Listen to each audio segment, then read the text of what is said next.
August is the Buwan ng Wika, the month where we honor the Filipino language, and in celebration of that, we bring to you Balete City. Hello everyone, my name is Little Fatty, but you can call me LF. I will be your man with a master plan when it comes to RPGs, and welcome to Enduins. For years now, we've been playing RPGs based on either the Japanese, Norse, or Greek mythology and the like. God of War, Assassin's Creed, Hades, Valheim, Nayo.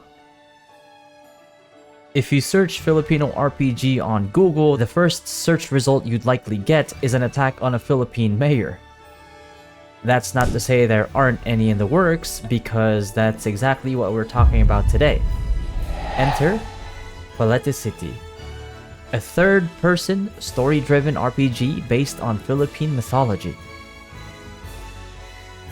Its creator, Naili Bacolcol and Studio Enero, based the game off of Bacolcol's earlier graphic novel project, Balete High. And it works well, because the Balete tree is a central icon in Philippine horror stories and urban legends. With its gnarled, massive roots, hollow trunks, and a gloopy canopy to boot, it is traditionally viewed as a gateway to the spirit world, or a hiding place for dark entities. It's a common story for people to go into them and then disappear. This alone tells you the general theme of the game. In Balete City, you play as Makisig Flores. Well, you used to, as the name has now been changed to Nataraki Flores, sometime in the past few years. His friends call him Aki, a high school teenager who finds himself to be an asog, a male babaylan in training, the Philippine equivalent of a shaman. On a side note, there might be a possibility of playing other characters, seeing as a recent clip featured a female character, Sam, hunting chickens for the game's cooking mechanic. Balete Drive aims to not just be another aswang or monster game. It may come to a surprise to some, but Philippine mythology is actually a lot more expansive than people think. That's all thanks to regional diversity as a result of being an archipelago. So, what exactly does Balete City have to offer as a game? From the small things like saying "tao po" when going to the local stores, to your standard exploration, story-driven questing, and the like. What the game strives for, however, is the spirit summoning, sigil magic, concoction of powerful potions, and the use of native Filipino weapons and tools. All of which you can explore as you'll be using them to solve supernatural mysteries, one of which is actually the mysterious disappearance of Aki's brother. The Puso system, where Aki's heartbeat shoots up during fights. After all, he's just a teenager. Not a seasoned warrior just yet. Calm yourself, breathe.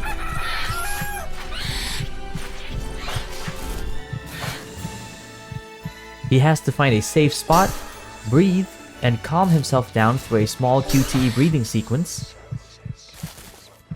Being able to do so rewards him by stunning nearby enemies after shooting out a burst of magic. This was done to show that while Aki is still just a teenage boy, he has the courage to fight on despite the fear in his heart. The Dala system. Every light attack isn't just a strike, it's a Baybayin glyph, a fragment of a prayer. A single glyph has no power, but chain 5 in the right order and you complete an ancient incantation. Then comes the 6th strike, the final word. And that's when the magic erupts. How it works. Every light attack represents one Baybayin symbol. While fighting, you can scroll the mouse wheel before each hit to change the glyph in real time. If you don't scroll, the symbol locks in and becomes part of an active sequence. Create a valid 5-symbol pattern into the final blow, and it becomes empowered. The final strike shouts an ancient word and unleashes a mythic effect. In short, mash buttons and you get a basic combo. Choose symbols with intent, and you can do anything ranging from elemental spells, buffs, summons, ancestral spirits, environmental magic, and hitting that like and subscribe button, and for the final blow, hit that notification bell. Who knows, maybe we'll get to test the game out sometime in the future. The Tentados system. The tattoo system that ultimately displays your overall progression as you go about the game. You have a choice between 5 factions: Anak Araw, Hasangwari, Tulin, Lakaspangil, and Sangha. These factions not only determine the player's chosen playstyle, but also the motifs of the tattoos that will be earned. The early cinematic clips are still a bit stiff and could use a bit more work, but look seriously promising. That said, the project is definitely an ambitious one, which is why the game has been in development since 2018. Personally, I'd love to see the game come to life. Seeing Philippine mythology in a game akin to titles like the Far Cry series would be amazing. Even more so if they truly go in depth, as the mythos runs a lot deeper than most realize. When do you think Balete City will be out for a public Steam playtest? If we ever catch wind of it, make sure you like, subscribe, and hit that notification bell so you can be the first to know. I'll catch you guys on the next one.